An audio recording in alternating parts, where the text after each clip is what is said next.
नमस्कार, स्वागत है आपका द न्यूज पर। मैं हूं आपके साथ शिप्रा सैनी। कांग्रेस पार्टी के नेता राहुल गांधी को अब तक का सबसे बड़ा झटका लगा है। राहुल गांधी की लोकसभा सदस्यता खत्म हो चुकी है।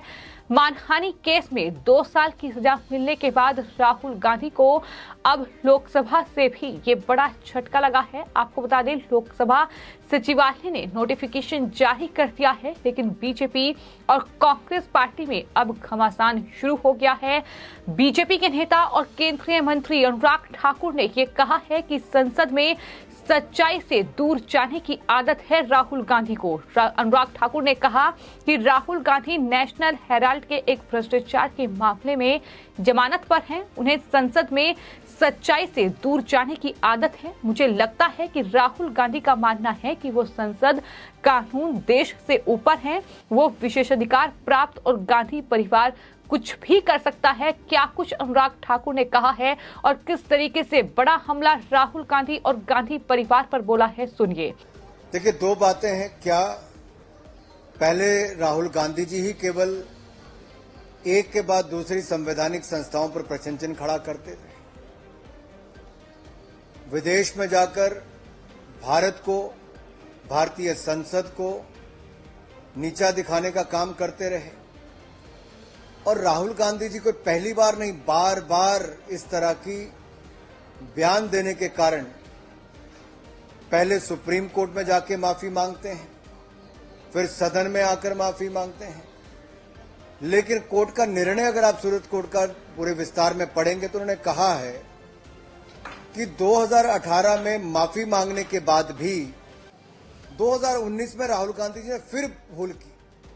यानी कि सब जानकारियां होने के बावजूद ओबीसी समाज को गाली निकालना, ओबीसी समाज की बुराई करना, या फिर सब चोर मोदी हैं ये कहना, ये अपने आप में सोची समझी एक ऐसा प्रयास था राहुल गांधी जी का जो एक बड़े वर्ग को अपमानित करने का था और कहीं ना कहीं उनको चोरों के साथ जोड़ने का था। अब वो कहते हैं कि इससे किसी को कोई दुख नहीं पहुंचा। कैसे नहीं पहुंचा? आपने पूरे समाज को बदनाम करने का काम किया है। और एक नहीं, राहुल गांधी जी के ऊपर 7 ऐसे डेफामेशन के केस चल रहे हैं। मैं चाहूंगा कि मैं आपको अगर एक एक करके बता भी दूं, क्योंकि मुकदमे राहुल गांधी जी के इतने हो गए हैं कि याद रखने भी शायद उनको भी याद नहीं होगा, इसलिए वो भूल रहे हैं। अब इनको 2 साल का सेंटेंस जो हुआ वो तो आपको पता है। ये हमारे भारतीय जनता पार्टी के माननीय विधायक ने सूरत के केस में किया, पुनेश मोदी जी ने, उसमें इनको 2 साल की सजा हुई है कल। और इसी तरह से ही Rahul Gandhi ji national Herald case में जमानत पर हैं, बेल पर हैं, भ्रष्टाचार के मामले पर हैं। फिर राहुल गांधी जी को पटना हाई कोर्ट ने 6 जुलाई 2019 को बेल दी, और वो भी डेफेमेशन का केस किसी और ने, सुशील मोदी जी ने किया है, जहां उन्होंने कहा था कि हर चोर मोदी है। ये राहुल गांधी जी ने तब भी कहा। एक और जो डिस्ट्रिक्ट कोऑपरेटिव बैंक अहमदाबाद ने इनके ऊपर मुकदमा कर रखा है, उस पर भी राहुल गांधी जी बेल पर हैं, जहां इन्होंने मनगढ़ंत आरोप लगाए। ये भी 12 जुलाई 2019 का है। और दूसरा है कि 4 जुलाई 2019 को राहुल गांधी जी को मुंबई कोर्ट से बेल मिली, जहां पर उन्होंने कहा था बीजेपी आरएसएस गौरी लंकेश की किलिंग में इनकी विचारधारा के लोग पीछे हैं। इसमें भी मनगढ़ंत आरोप लगाए, उसमें भी इनका ही हाल है। नवंबर 2016 में भिवंडी कोर्ट केस में जो महाराष्ट्र में जो फिर उन्होंने आरएसएस के ऊपर आरोप लगाए थे कि महात्मा गांधी के, तो ये सारे अगर आप देखेंगे एक के बाद केस वो है जहां राहुल गांधी जी ने मनगढ़ंत बेतुके आरोप लगाए, बदनाम करने का प्रयास किया, कभी संस्थाओं को, कभी समाज को, और कहीं ना कहीं अपने आप को कोर्ट से ऊपर समझना, अपने आप को देश से ऊपर समझना, अपने आप को संसद से ऊपर समझना, अपना परिवार सबसे ऊपर होना, यही कहीं ना कहीं राहुल गांधी जी को भारी पड़ रहा है। आपने कानून तोड़ने का काम एक बार नहीं बार बार किया है। आपने अपमान करने का काम एक बार नहीं बार बार किया है। आपने कानून तोड़कर अपने आप को उससे बड़ा दिखाने का काम बार बार किया है। तो आज जितने ये लोग आज पैदल मार्च कर रहे हैं, क्या अपने आप को न्यायालय से ऊपर समझते हैं? आपको बता दें, जैसे ही ये खबर सामने आई कि राहुल गांधी की संसद सदस्यता खत्म हो गई है, राहुल गांधी ने पत्रकारों के सवालों का जवाब नहीं दिया, लेकिन मल्लिकार्जुन खड़गे ने मीडिया से बातचीत करते हुए ये कहा कि राहुल गांधी को सच बोलने की सजा मिली है, सच बोलने पर उन पर ये कार्रवाई हुई है। राहुल गांधी को दरअसल देश के सामने वो सच्चाई रख रहे थे और लोकतंत्र के लिए वो लड़ते रहेंगे, लोकतंत्र की रक्षा के लिए वो जेल भी जाने के लिए तैयार हैं, ये खड़गे की ओर से कहा गया है। वो सांसद नहीं है, इस पे क्या रिएक्शन देंगे सर? ये देखिए, उनको सत्य बोलने के लिए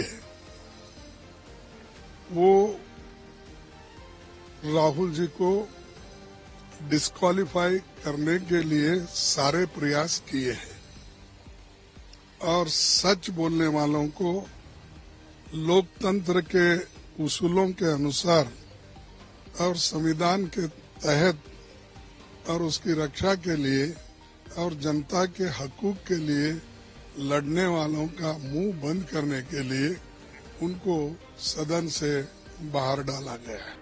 तो सुना आपने किस तरीके से राहुल गांधी की सदस्यता खत्म होने के बाद कांग्रेस पार्टी के तमाम नेताओं के बयान सामने आ रहे हैं। इसी कड़ी में कांग्रेस पार्टी के प्रवक्ता जयराम रमेश ने भी मीडिया से बातचीत करते हुए ये कहा है कि हम इस लड़ाई को कानूनी और राजनीतिक दोनों तरह से लड़ेंगे, हम भयभीत या चुप नहीं होंगे। प्रधानमंत्री से जुड़े अडानी महामेगा स्कैम में जेपीसी के बजाय राहुल गांधी अयोग्य हैं। भारतीय लोकतंत्र ओम शांति, ये जयराम रमेश की ओर से कहा गया है। वहीं आपको ये बता दें कि राहुल गांधी की बहन प्रियंका गांधी वाड्रा ने भी ट्वीट किया है और उन्होंने दरअसल कई घोटाले गिनाए हैं, जिसमें उन्होंने नीरव मोदी घोटाला, ललित मोदी घोटाला, मेहुल चोकसी घोटाला, इस तरीके से घोटालों का जिक्र किया है और ये लिखा है कि जिन लोगों ने देश का पैसा लूटा, बीजेपी उनके बचाव में क्यों उतरी है, जांच से क्यों भाग रही है। जो लोग इस पर सवाल उठा रहे हैं उन पर मुकदमा नहीं लगाया जाता है, ये सवाल उनकी तरफ से उठाया गया है। तो कुल मिलाकर कांग्रेस पार्टी के तमाम नेता राहुल गांधी की जो लोकसभा की सदस्यता खत्म हुई है, वायनाड से वो सांसद थे, लेकिन ये पहले से ही तय माना जा रहा था कि जिस तरीके से मोदी सरनेम को लेकर उन्होंने टिप्पणी की थी और इस पूरे मानहानि केस में सूरत कोर्ट ने राहुल गांधी को सजा सुनाई थी, उसके बाद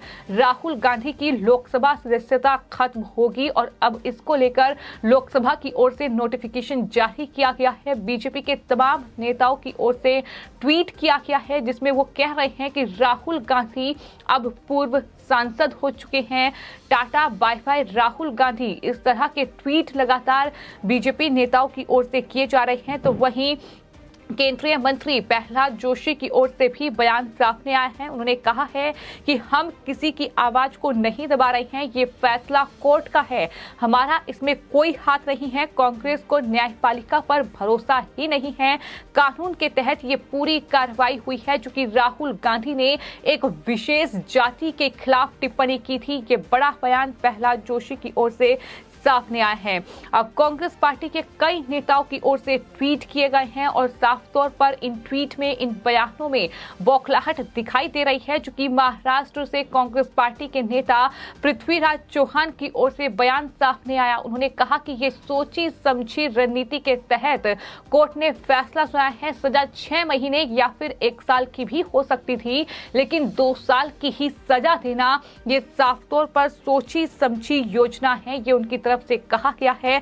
आपको ये बता दें कि सूरत कोर्ट ने ये साफ तौर पर कहा था कि आरोपी को सुप्रीम कोर्ट ने चेतावनी दी थी, यानी राहुल गांधी को चेतावनी देने के बावजूद भी उनके आचरण में किसी तरह का कोई बदलाव नहीं आया है, ये सूरत कोर्ट ने कहा था। और सांसद के बयानों का गहरा असर पड़ता है, जो इस अपराध को और गंभीर बनाता है। ये बड़ी टिप्पणी सूरत कोर्ट ने की थी और ये कहा था कि आरोपी एक सांसद हैं, उनके बयान से समाज के बड़े तबके पर असर होता है, इसलिए ये अपराध और बड़ा हो जाता है। और उसके बाद उन्होंने इस पूरे मामले में राहुल गांधी को 2 साल की सजा सुनाई थी, जिसके बाद अब राहुल गांधी को ये अब तक का सबसे बड़ा झटका लगा है। चूंकि न सिर्फ लोकसभा की सदस्यता जा चुकी है, बल्कि राहुल गांधी अब 2024 तो छोड़ो 2029 में भी जो चुनाव होगा उसमें भी अब चुनाव नहीं लड़ पाएंगे। फिलहाल आपकी इस पूरे मामले पर क्या राय है, हमें कमेंट बॉक्स में जरूर लिखें